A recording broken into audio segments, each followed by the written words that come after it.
Alright, this is going to be the video explaining the party count assignment.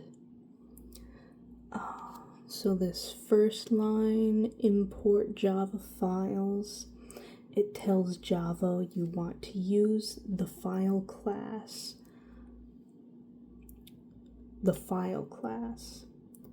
from the Java IO package, which I recently found out means input-output. Interesting. But anyway, it allows the program to interact with files on your computer. And the next line, import Java IO file not found exception. It imports the file not found class. So this needs to be there so that the program knows what to do if the file isn't found. Or, well, it doesn't let it know what to do. It tells it, it lets it throw up the right error code if the file isn't found. Because otherwise it would just throw up a non-specific general error code. But with this line, it'll throw up specifically that the file isn't found. This next line, import Java scanner, it allows the user to use the scanner class, which allows the program to retrieve input from the keyboard.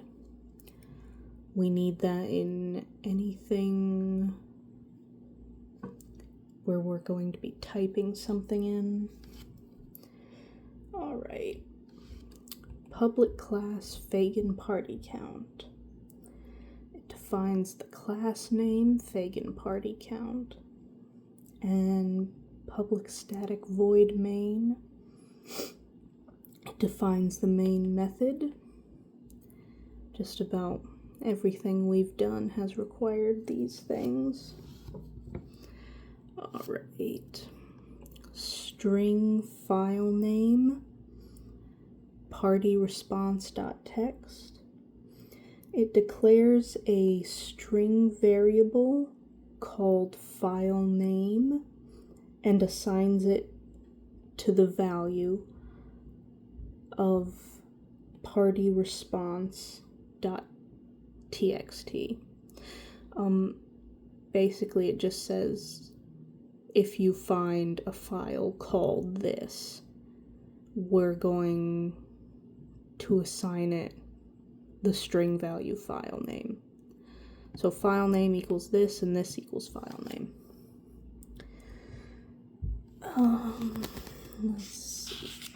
Now on to the integer variables. So the first one declares the integer variable accepted and sets it equal to 0. And it declares the integer variable declined and sets them equal to 0. And that's where it's going to start out, and later on we're gonna add a bit of code that takes those variables of 0 and adds 1 to it every time it counts someone who accepted and someone who declined. File response file, new file, file name. It declares a file class called response file, and it creates a new file object with the name stored in the file name variable. Moving on to if response file exists. Now this checks if the file does not exist. That's what that exclamation point means. It checks if the response file does not exist. And if it does not exist, it outputs this message, apologies, the file, and then it retrieves the file name, was not found. And then return, that just ends the main method early so that the system doesn't keep trying to read a file that doesn't exist. Alright, flavor right there. Boop. Try. So try scanner file scanner equals new scanner response file. What this does, it starts a try with resources block, which helps open a file for reading, and it creates a scanner object that reads from the file designated by the response file.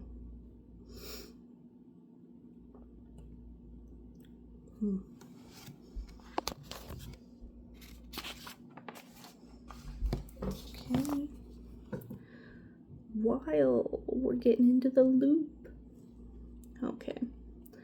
So while file scanner has next, it starts a loop, and the loop goes for as long as the file still has more content to read. You know, it checks, does this have a next white space, I believe is the word. Does this have a next letter? And if it does, it keeps going. So string name equals file scanner dot next. It reads the next white space. It reads the next, not white space, I guess, but it reads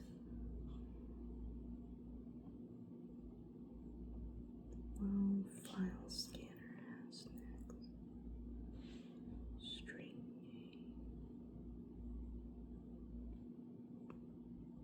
name. Oh, I believe I repeated myself. So string name equals file scanner dot next. It reads the next word, not white space. It reads the next word from the file and stores it in the variable called name, a string variable called name.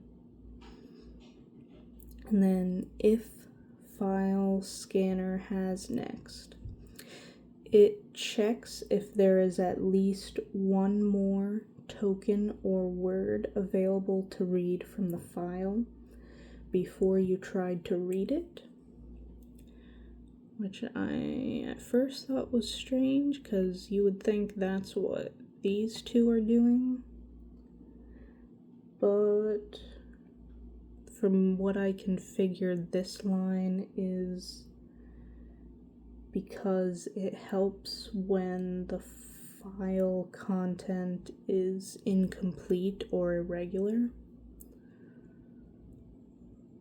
Like, these ones work best if everything in the file is arranged perfectly, but this one accounts for if it's not arranged perfectly.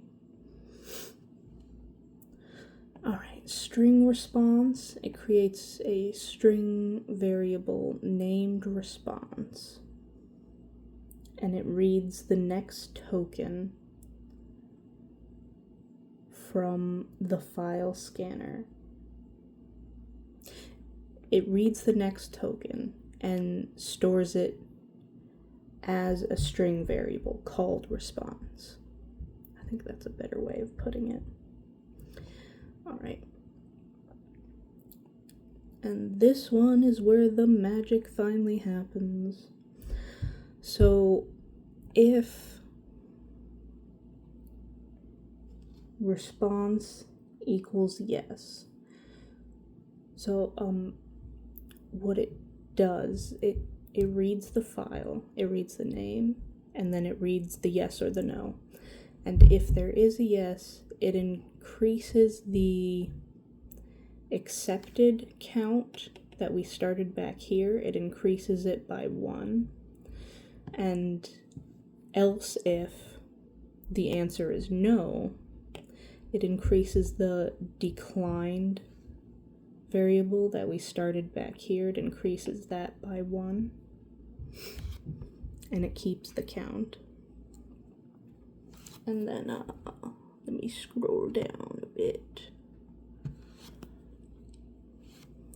And then, system out print, it prints out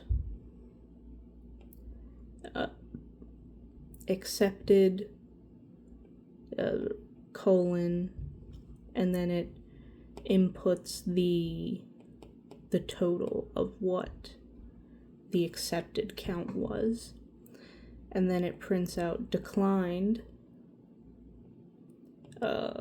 colon, and then it prints out the number, the total number of what was counted in the declined variable.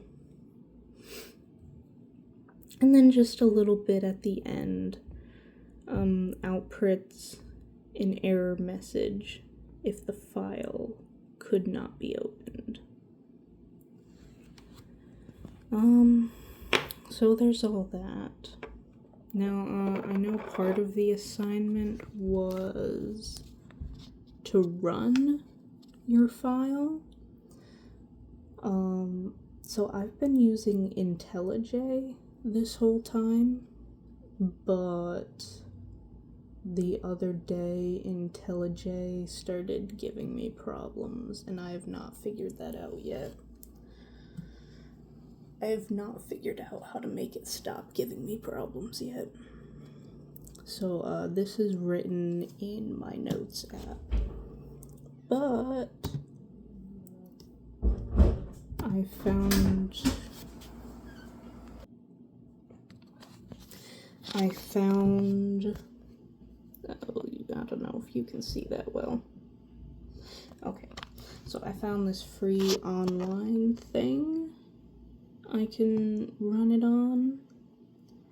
Only thing is, I haven't figured out how to get it to read that separate file.